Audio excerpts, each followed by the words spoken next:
Jhenaidah chamber of commerce এর নবনির্বাচিত কমিটির নিকট দায়িত্ব হস্তান্তর। সুলতান আল এনামের ভিডিওচিত্রে দেখুন বিস্তারিত। অনেক জল্পনা কল্পনার অবসান ঘটিয়ে অবশেষে উৎসবমুখর পরিবেশে ঝিনাইদহ চেম্বার অব কমার্স ইন্ডাস্ট্রির এর দ্বিবার্ষিক নির্বাচন 2024-25 ও 2025-26 নবনির্বাচিত কমিটির নিকট দায়িত্ব হস্তান্তর করা হয়েছে। বৃহস্পতিবার রাতে জেলা প্রশাসকের সম্মেলন কক্ষে জেলা প্রশাসনের আয়োজনে এ অনুষ্ঠান অনুষ্ঠিত হয়।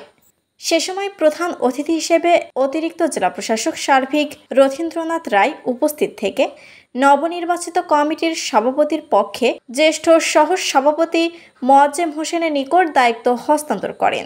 এ সময় উপস্থিত ছিলেন নবনির্বাচিত কমিটির পরিচালক এম.এ. সামাদ, জাহাঙ্গীর আলম, মোরাদিন মোস্তাকিম মনির, এএসএম এনায়েতুল্লাহ হোসেন, মোহাম্মদ আবু সাইদ, তোফাজ্জল হোসেন, আব্দুল মতিন, মানিক মিয়া, শামীম হোসেন মোল্লা, আতিকুল হাসান মাসুম, মাজহারুল আনোয়ার, নাজিমুদ্দিন জুলিয়াস, বকুল বাশার, শামসুল আলম, আব্দুল হান্নান বাবু ও রকনুজ্জামান।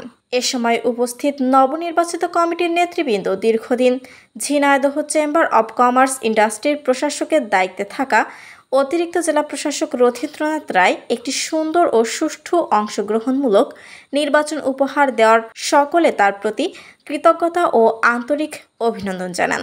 পাশাপাশি নেতৃবৃন্দ ব্যবসায়ীদের স্বার্থ রক্ষার কাজ করতে সকলের সার্বিক সহযোগিতা কামনা করেন। শিলা আক্তার, বিজিটিভি নিউজ।